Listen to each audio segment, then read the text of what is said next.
Hello and welcome to BG Podcast, episode 251. I'm A.J. Bingham, founder and CEO of Bingham Group, and joining me is co-host Hannah Garcia. Hello, everybody. As always, we reviewing the prior week, this week for May 6th in Austin politics, as well as the week ahead for today and on for the week of May 13th. Starting with last week. So we had, Hannah, we had the start of the Broadnax administration as our new city manager. Yes, he's officially city Is manager. in. Yeah, that was May 6th. And then earlier that week as well, he announced his priorities of his new city manager. Top one being the hiring of a permanent police chief. And this is something, Hannah, I know we've talked about in prior episodes in the vein of the overall org chart for City of Austin and the amount of vacancies we've had. Really, the last 2 years almost, right? A little bit plus. And that's something I know you've been tracking, and I need to get your updates on the site. But tying into that, we had news out of Houston, tying into the police chief search. We had news out of Houston as well of that their police chief last Wednesday resigned effective immediately. And why this is Yes. important for Austin, and also why City of Dallas is tied into this, is because the City of Dallas's current police chief, Eddie Garcia, has an at-will contract, which means he serves he can quit or be fired by the City of Dallas whenever he wants. Why this is important for Austin is because apparently both cities are now have expressed interest in Chief Garcia out of Dallas, and so very on a national level, right? Kind of having a police chief that can manage a major city. There's only that pool can't be that big, roughly speaking, and so Yeah. that you have three major U.S. cities in the same state, uh, with I mean, Dallas has a permanent police chief for now, but it's all kind of in flux. And so I think that's going to be very interesting to watch. And also the fact that our current city manager hired the current Dallas police chief who started in 2021, is going to be, it's interesting. So it's going to be, we'll see how this all plays out next few weeks. I think, I know the city of Dallas is most likely scrambling to develop a contract for Chief Garcia's review. But hmm it's definitely a good week for him because he has a lot of options in the Yeah, state yeah, potentially on that end. So yeah. I know I say this because I know some listeners and folks who it's friends of the show and friends of the firm have just even when the city of Austin was reviewing and interviewing candidates, public safety, the police chief, a permanent police chief was a high priority for members of the business community as well as the general community. And so, not to no knocks to our current interim police chief, Robin Henderson, who was most recently the chief of staff to the prior police chief for City of Austin, Chief Chacon. Um, but ultimately, right, having permanent leadership is important. And so it'll be interesting to see how this plays out. If it's kind of like the X's and O's on over on a football chart. But if the City of Dallas can secure a contract for Chief Garcia rather that he signs, that's one person off, and we'll still need to find someone. But again, I think it's good. It's a good week for Chief Garcia in terms of job security and maybe even higher pay. So we shall see. Not that's everything, but it is something. Texas ain't cheap as a state, so more to come there. Also, last week in real estate news, we had the Austin Economic Development Corporation is seeking formal proposals for consultants to advise on um, how to start putting its bond authority and other financial tools to use. For those who aren't familiar, the Austin Economic Development Corporation, or EDC rather, was created in 2020. The goal being to create a more nimble entity to help put together deals for the city. And that itself, the EDC had been in development for several years, at least five or more. So, we'll have a link to the RFP in the show notes. But for those firms out there interested in that work, the RFP, I believe, closes on the 30th or 31st, rather, May 31st. So have about 3 weeks to pursue that. And then also in real estate news, we had the UT Regents last week approved 13.5 million to cover a part of I-35 from Dean Keaton down to 15th Street. It's about 17 or more than 17 acres across the main lanes. Yeah, and so I know this is something, cap and stitch is something we've talked about in prior shows. It's a big thing in Austin right now. For those who are familiar with the city of Dallas, it's it on a bigger scale, but the same visual of Clyde Warren Park. So that's the ideal of capping over I-35 and on several levels, one being to physically heal the east-west Austin divide that was really started because of I-35.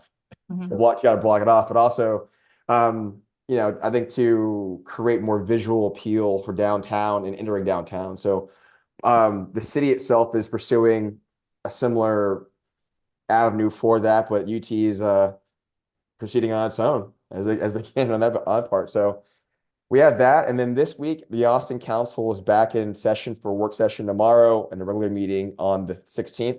Hannah, what's the big things on the agenda this week? Yeah, so on Tuesday at their work session, council will be taking up amendments to the four pretty hefty land development code amendments. That'll be home phase 2, uh, electric vehicle charging, Compatibility, compatibility, and and it's always the one. It's always the one. I know this one. Compatibility.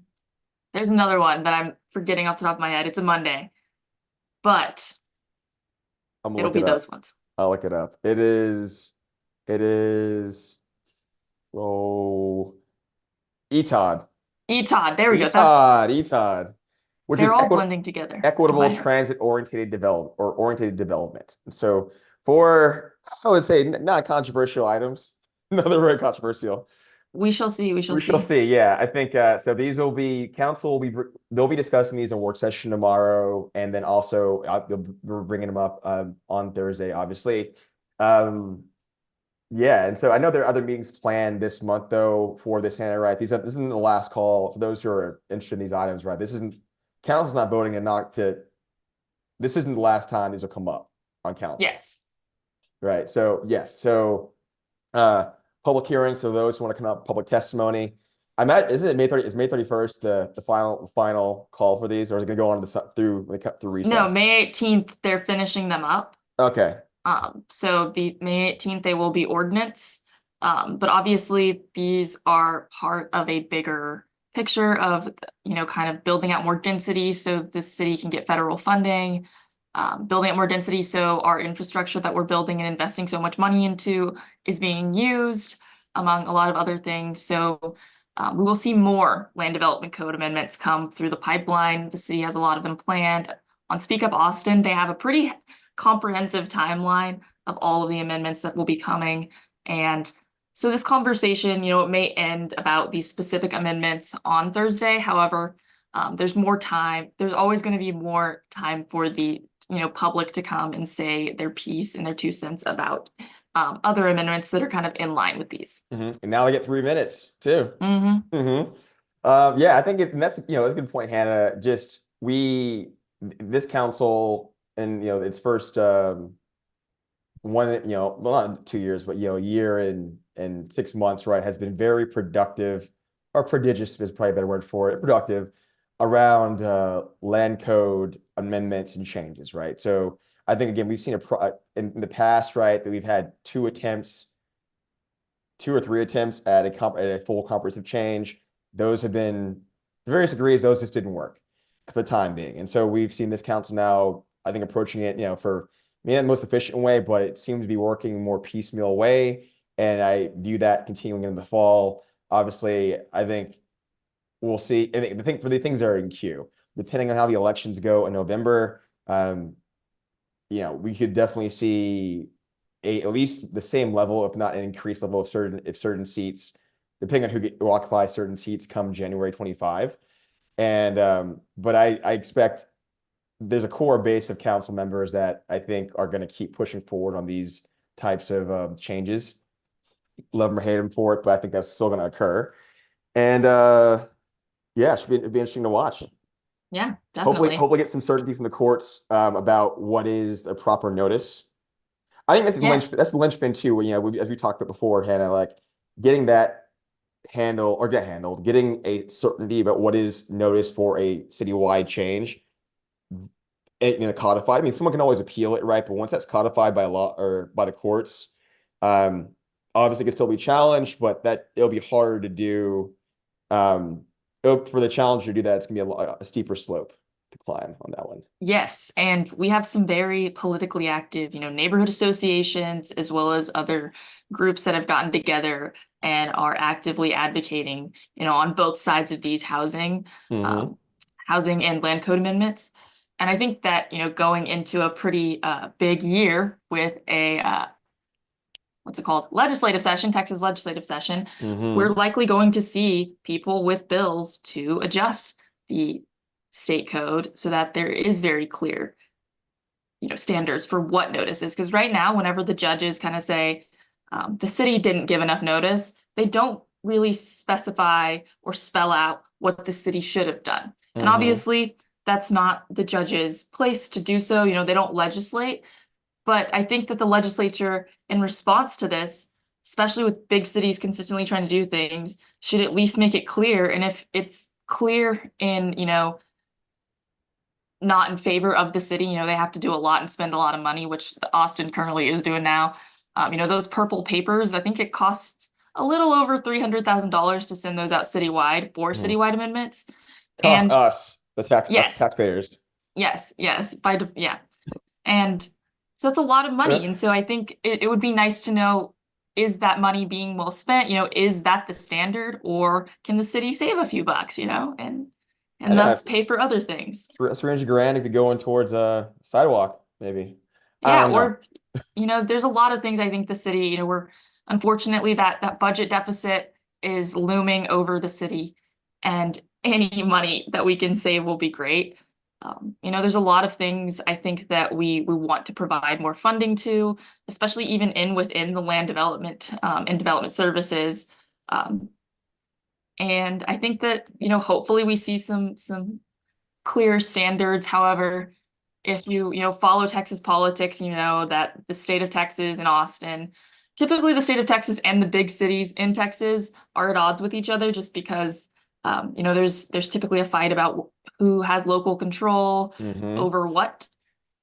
And so I think this is going to be interesting because at the end of the day, does the state legislature want cities in Texas to have to spend a bunch of money because the state rules aren't clear?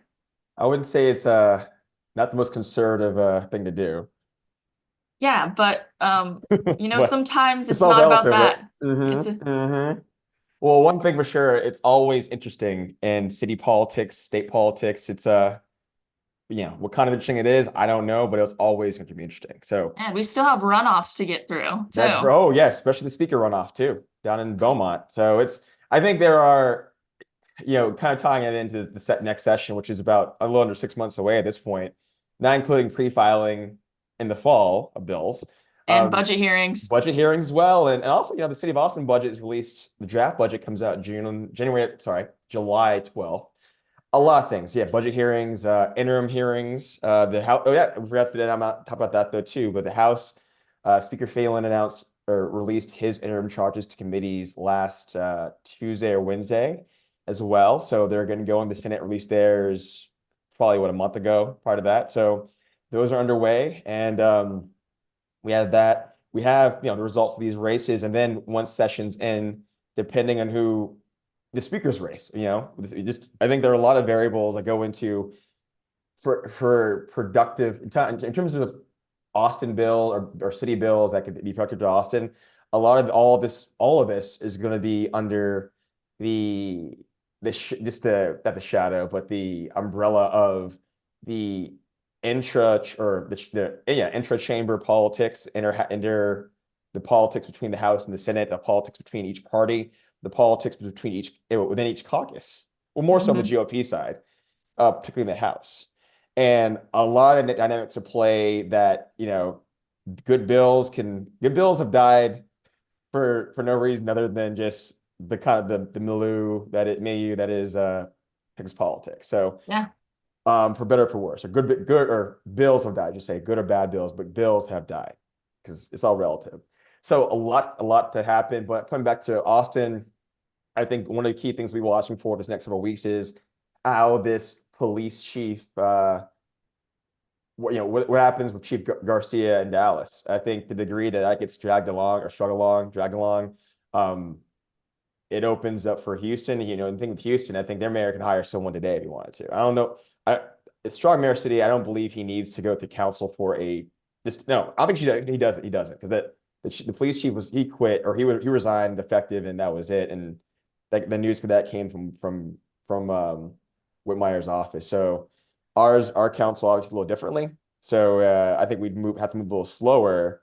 Though that's not saying that, I'm making this up, but maybe discussions have been happening before. Who Yeah. knows?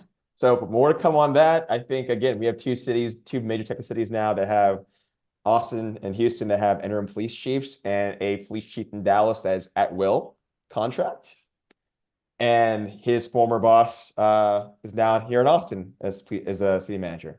So Mhm. a lot of interesting things. So anyway, y'all you have a great rest of the week. We'll be reporting back on Monday, next Monday, if not earlier, depending if any interesting news breaks out. But y'all have a great week.